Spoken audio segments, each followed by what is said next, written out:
Alright,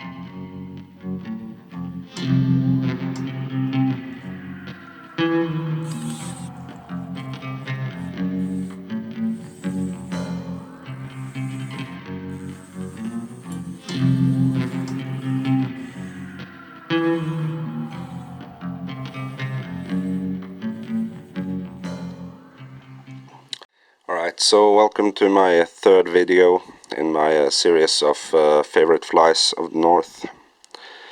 Today I'm going to be showing you another dry fly called Weasel Quill. This is another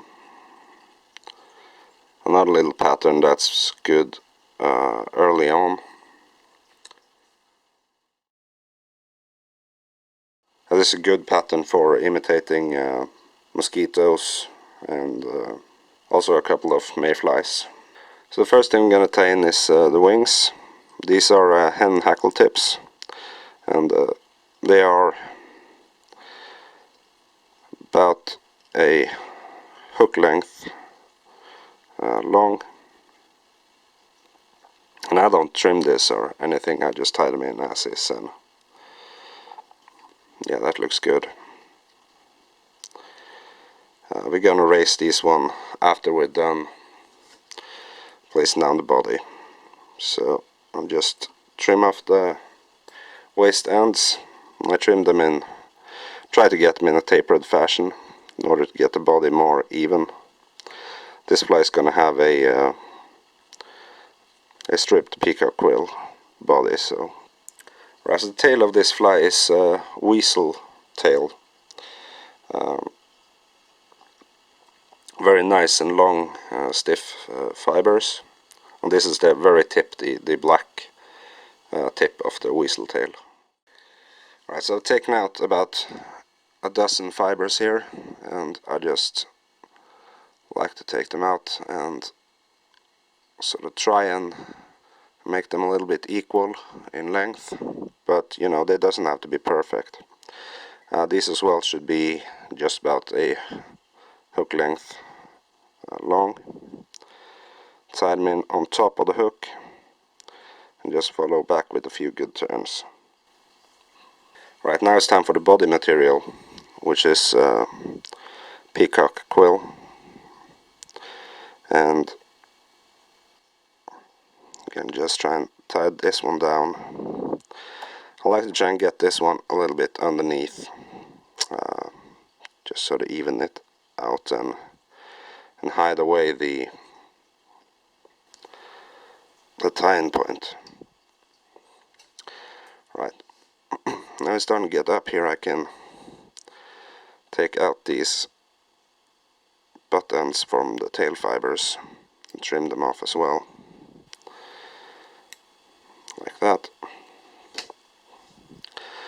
I'm just going to tie these down.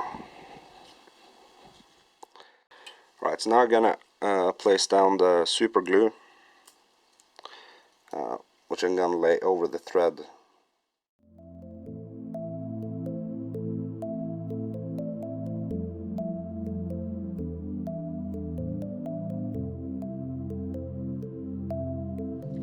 And I'm going to place down this quill body. Nice even turns.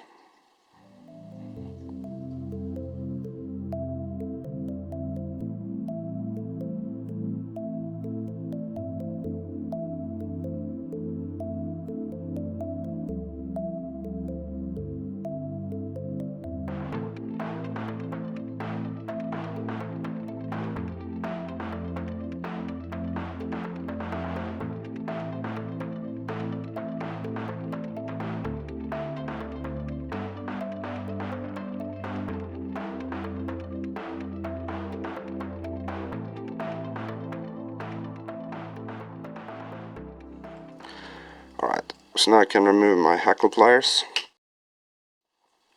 and here I am gonna varnish now before we continue, just to make sure we get a nice and strong body of this fly.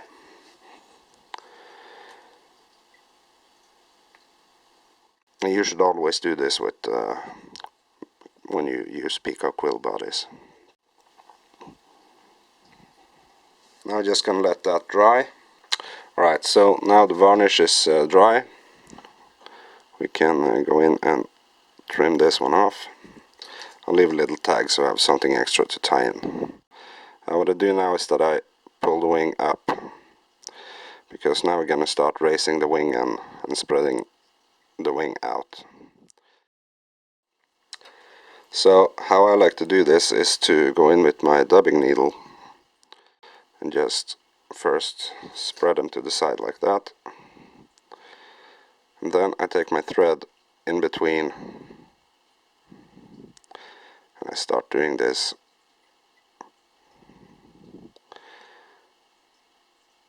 I start doing this crossing wraps.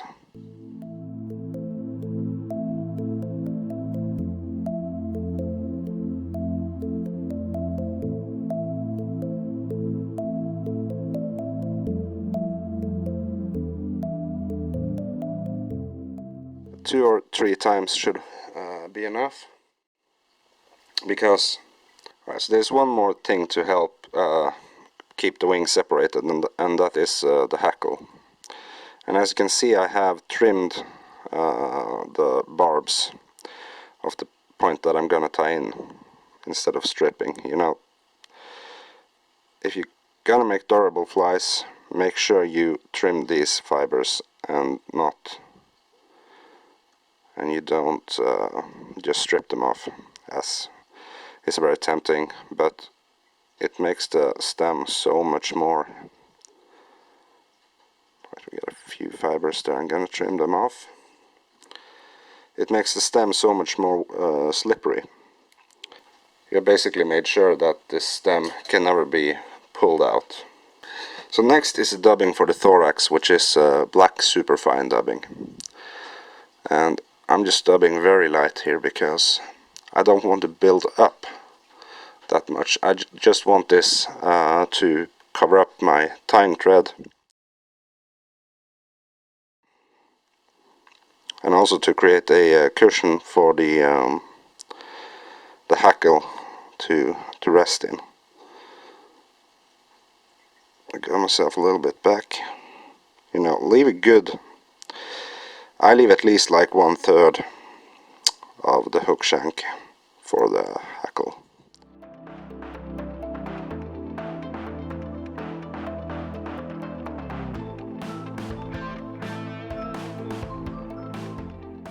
Now I'm not using a lot of turns here for the hackle.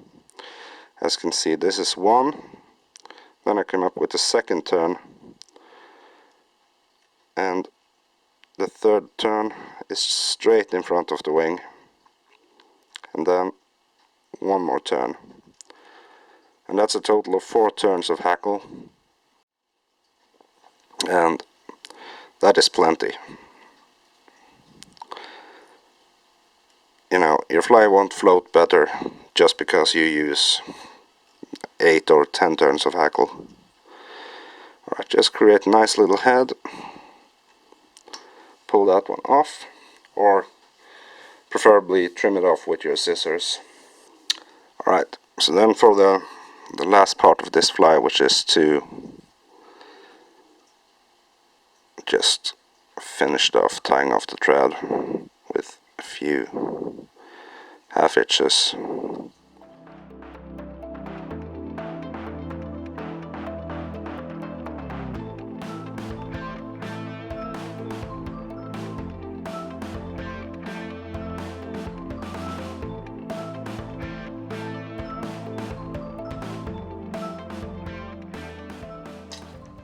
And as this fly has such a small head, I just like to use super glue instead of varnish. Alright, so that's your Weasel Quill. Really nice little pattern. If you don't have weasel tail, you could always use hackle fibers. But you should really try the weasel hair for tail. It's a really nice material, and they doesn't marry, and they are a little bit, you know, they're not completely straight, as you can see. So they do spread out nicely, and they're very soft, but they are stiff enough to create support to the fly to keep it afloat. I'm just going to trim off this little fiber because it kind of was annoying like that. So before I fish this, I usually trim off the hackle straight underneath. So I thought I could show you how I trim the hackle of my flies before I fish them. Alright, so here's how I trim the hackle. I just take my scissors straight underneath, only get the fibers that is poking straight downward, and I trim them off. Just like that. So yeah, that's it. That's the Weasel Quill. Nice little mosquito pattern. And I hope you liked this video. Please remember to like and subscribe. And yeah, thanks for watching.